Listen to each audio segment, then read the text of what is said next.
Goyang terus, Mak.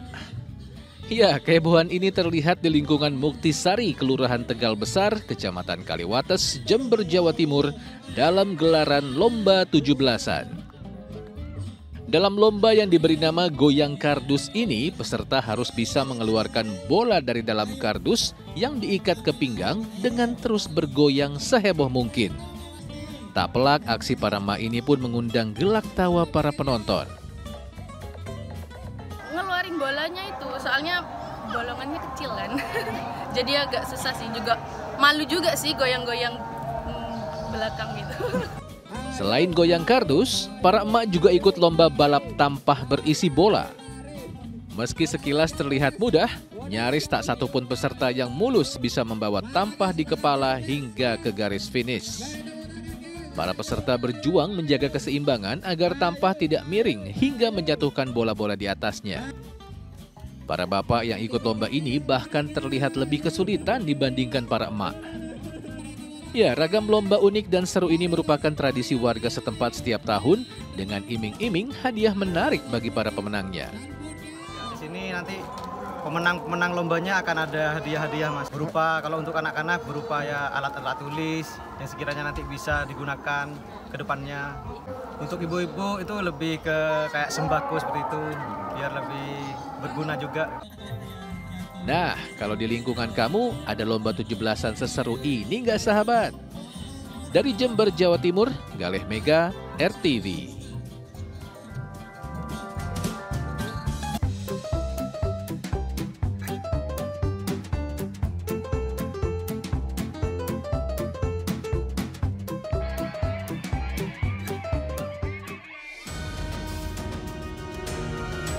Ya sahabat, inilah emak-emak tangguh warga Kampung Panaragan, Kota Bogor, Jawa Barat. Siapa sangka ternyata mereka bisa seantusias ini ketika dikumpulkan di lapangan untuk bermain sepak bola. Mereka terus berupaya menggiring bola ke gawang lawan meski terlihat kesulitan. Bahkan beberapa di antaranya harus tersungkur saat merebut bola dari penguasaan lawan. Ya, keseruan lomba futsal ini dalam rangka menyemarakan hari ulang tahun kemerdekaan ke-79 Republik Indonesia. Jadi bolanya itu karena banyak angin ya melenceng terus. Seru sekali. Wajah para emak kian sumringah setelah seluruh pemain yang bertanding mendapatkan hadiah sembako berupa terigu, minyak goreng, hingga panci. Suasana kian riuh saat panitia mulai menebarkan uang kepada para peserta yang langsung berebut mengambilnya. Selain memeriahkan HUT negeri ini, lomba futsal memang digelar atas permintaan ibu-ibu di perumahan ini agar tetap kompak. Alhamdulillah diminati. Kebetulan memang setiap tahun kita laksanakan karena ini permintaan ibu-ibu, karena setiap tahun kita mengadakan. Jadi alhamdulillah ibu-ibu di Aspal ini antusias sekali untuk mengadakan. Selain lomba futsal emak-emak, para pemuda sekitar juga memeriahkan perayaan bulan kemerdekaan ini dengan membuat seni mural di dalam permukiman mereka. Dari Bogor, Jawa Barat, Wawan Supriyatna, RTV.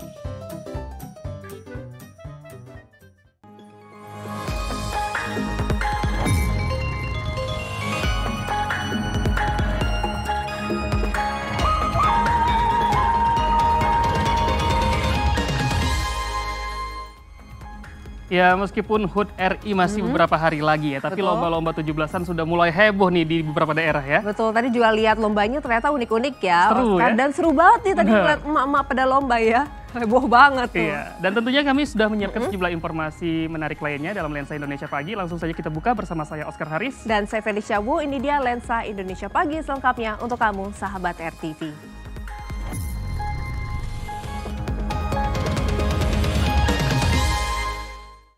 Sahabat, biasanya pasukan pengibar bendera atau paskibra di daerah lain bisa berlatih dengan nyaman dan tanpa hambatan, tapi ini berbeda dengan paskibra di Kabupaten Sika, Nusa Tenggara Timur. Ya, mereka harus rela berlatih di bawah guyuran hujan abu vulkanik akibat erupsi Gunung Lewotobi laki-laki.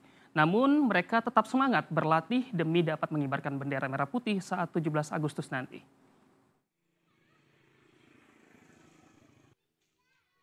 Gunung Lewotobi laki-laki di Kabupaten Flores Timur, Nusa Tenggara Timur terus mengalami erupsi. Hujan abu vulkanik menyebar hingga wilayah Kabupaten Sika, Nusa Tenggara Timur.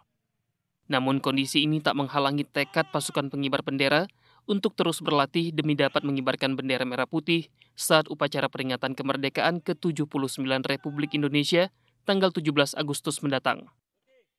Di bawah guyuran abu vulkanik, 27 anggota Paskibra berlatih di lapangan Stef Leong Liu di Desa Watubaing, Kecamatan Talibura, Kabupaten Sika. Mereka akan bertugas sebagai Paskibra tingkat kecamatan. Untuk mencegah adanya gangguan pernafasan, personil TNI maupun Polri selalu sigap membagikan masker setiap kali turun hujan abu vulkanik. Kita lihat saja situasinya. Kalau memang ini ya kita siasati mungkin istirahat atau kita menggunakan masker. Tapi lihat dengan pasukan 17 ini semangatnya luar biasa. Walaupun ada debu-debu tapi ya semangatnya masih. Karena kita dikejar waktu juga. Abu vulkanik memiliki kandungan lapisan asam yang berbahaya bagi kesehatan karena bisa menyebabkan gangguan pernafasan.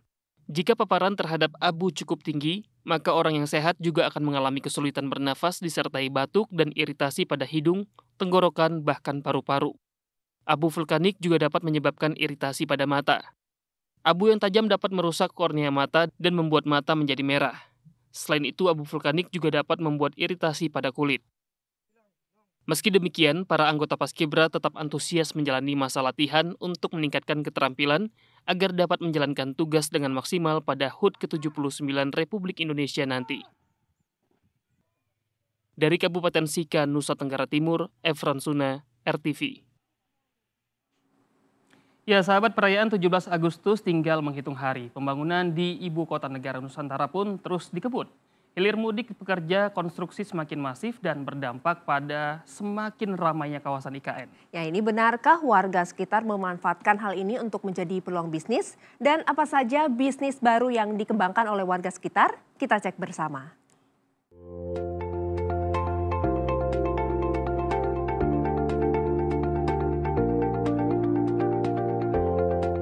Pembangunan Ibu Kota Negara Nusantara membawa dampak positif kepada perekonomian warga sekitar. Banyaknya pekerja konstruksi dan para pendatang membuat warga bergerak cepat melihat peluang usaha. Seperti jasa cuci pakaian dan penginapan yang menjamur di sepanjang jalur utama menuju IKN. Di kiri dan kanan jalan terlihat banyak motel, kos-kosan atau penginapan baru yang menargetkan para pekerja atau pengunjung Ibu Kota Nusantara sebagai pelanggannya. Aisyah, salah satu warga lokal di IKN, mengaku sengaja mengubah usaha tokonya dari jualan baju menjadi sebuah penginapan.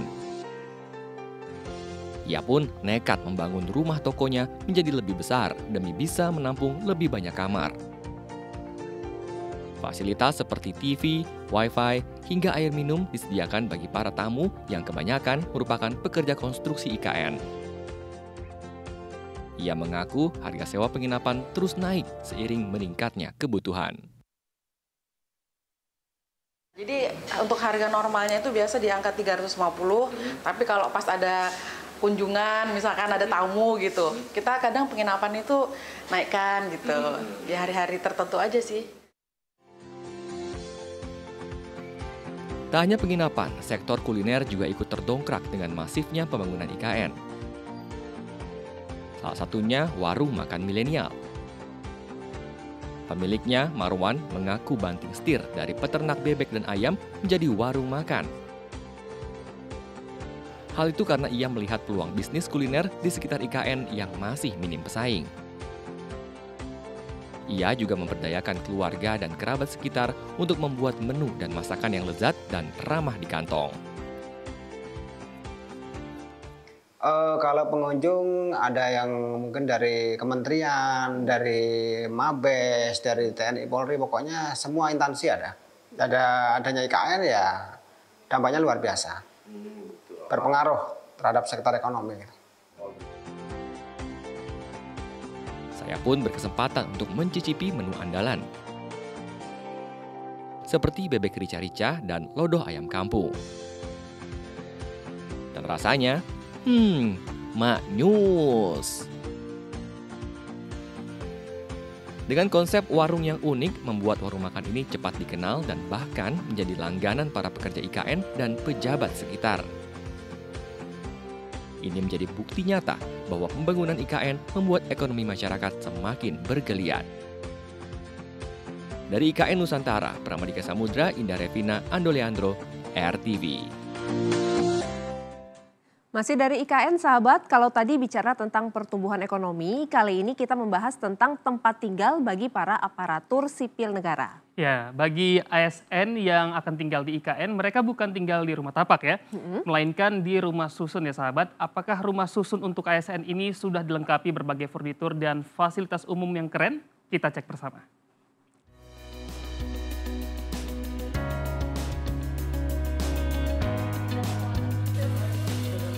Ruang tamu cantik lengkap dengan sofa dan perabotnya. Lalu ada 1 kamar tidur utama dan 2 kamar tidur anak yang dilengkapi dengan pendingin udara.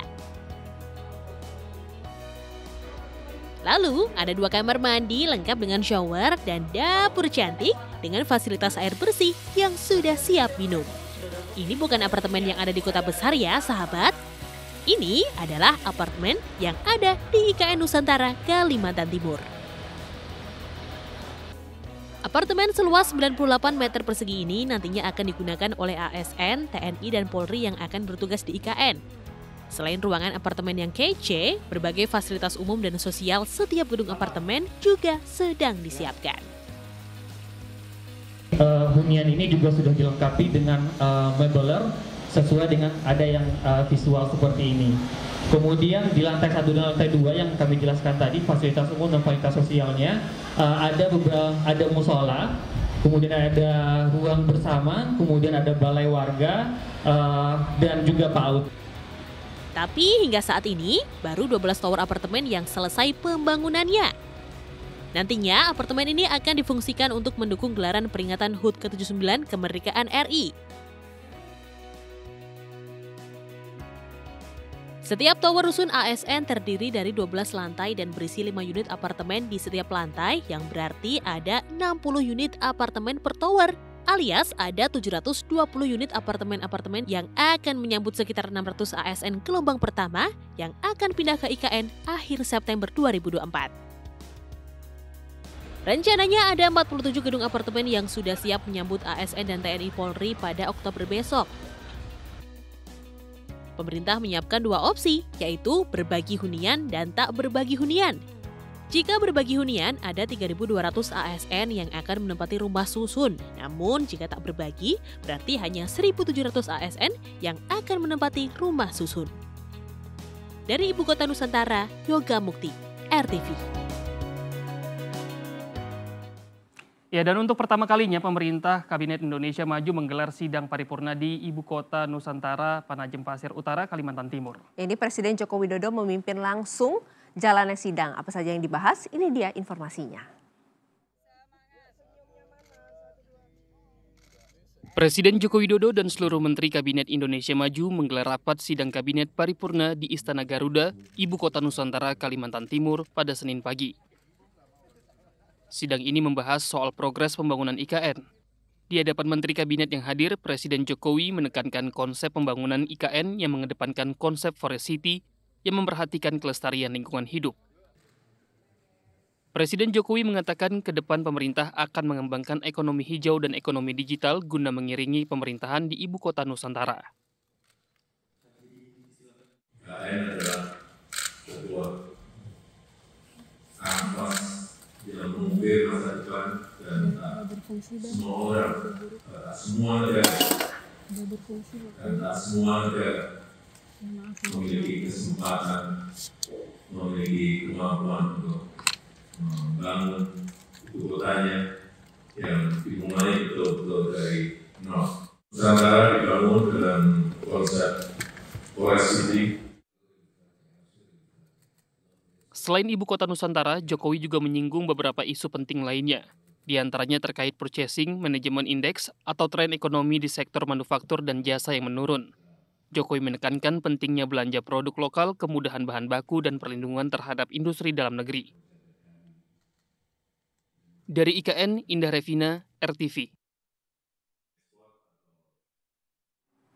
Sahabat, mundurnya Airlangga Hartarto dari kursi ketum Partai Golkar mengejutkan banyak pihak. Apa alasannya? Ya, benarkah ada nama wakil presiden terpilih Gibran Rakabuming Raka sebagai kandidat calon ketum Partai Golkar? Berikut liputannya.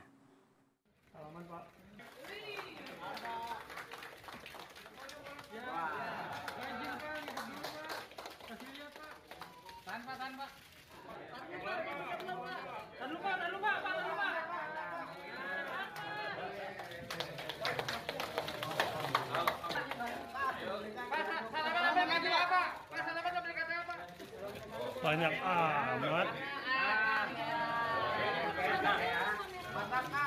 Serta atas petunjuk Tuhan Yang Maha Besar, maka dengan ini saya menyatakan pengunduran diri sebagai Ketua Umum DPP Partai Golkar.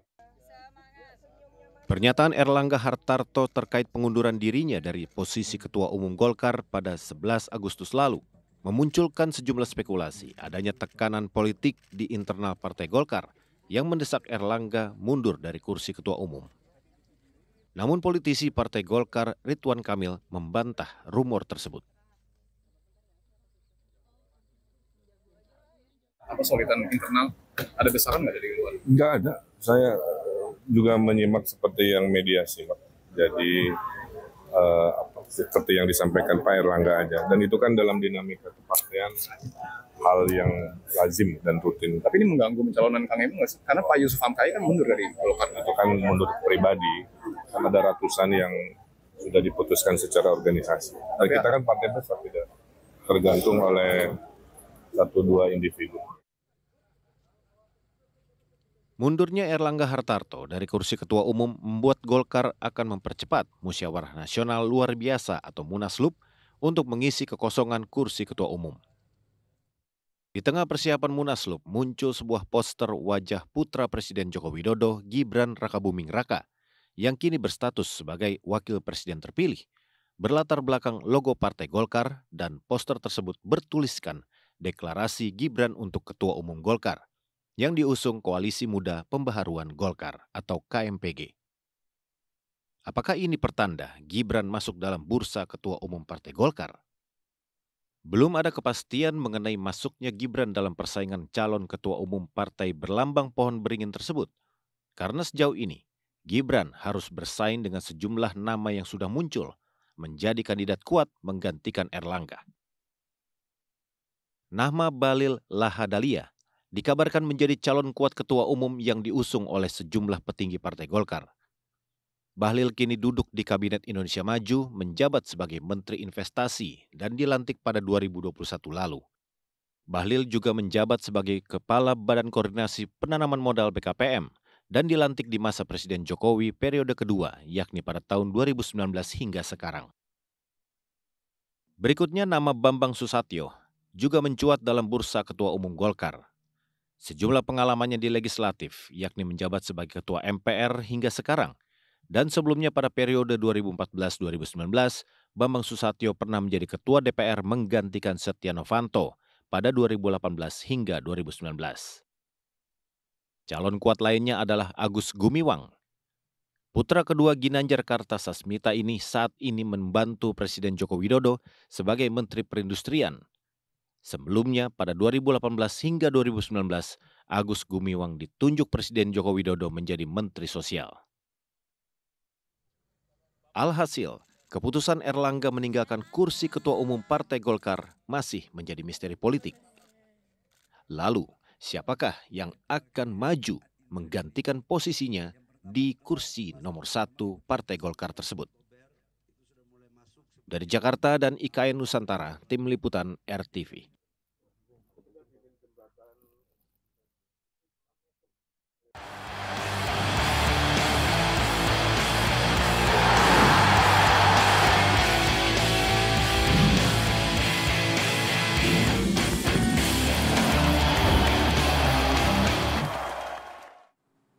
Saatnya kita ke Lensa Arena, sahabat. Dua tim besar Liga Primer Inggris, Liverpool dan Arsenal, makin siap menyongsong musim kompetisi 2024-2025.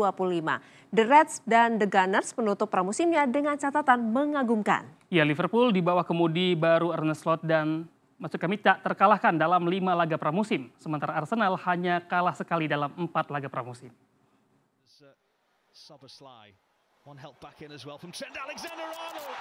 Di bawah kemudi baru manajer Arne Slot, Liverpool ternyata tampil ganas di laga pramusim. Arne Slot memberi kesan bagus di awal menangani The Reds. Dalam 5 laga, Liverpool tak terkalahkan dengan 4 diantaranya adalah kemenangan. Korban terakhir saat si Merah menggilas Sevilla 4-1 pada Minggu malam.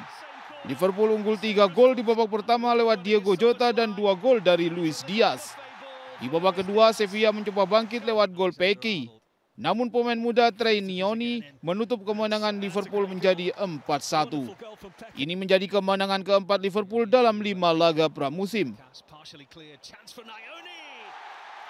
Satu laga yang gagal dimenangkan adalah saat ditahan imbang 0-0 lawan Las Palmas pada Senin dini hari. Meski memiliki banyak peluang emas, Liverpool gagal menutup laga dengan kemenangan. Meski demikian, Liverpool tak terkalahkan dalam 5 laga pramusim di bawah asuhan manajer barunya Arne Slot. Selanjutnya, Liverpool akan membuka musim Liga Primer pada minggu depan melawan Ipswich Town. Sementara runner-up Liga musim lalu, Arsenal mengakhiri pramusim dengan kemenangan.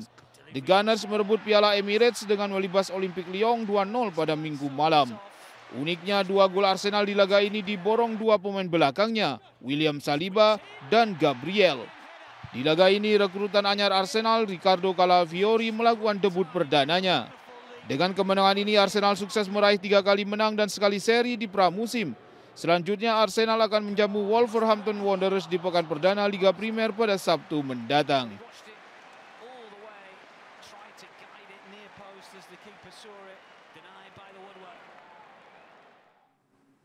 Ya sahabat, demikian Lensa Indonesia pagi kali ini. Saya Oscar Haris. Dan saya Felicia Wu mengucapkan terima kasih atas kebersamaan kamu.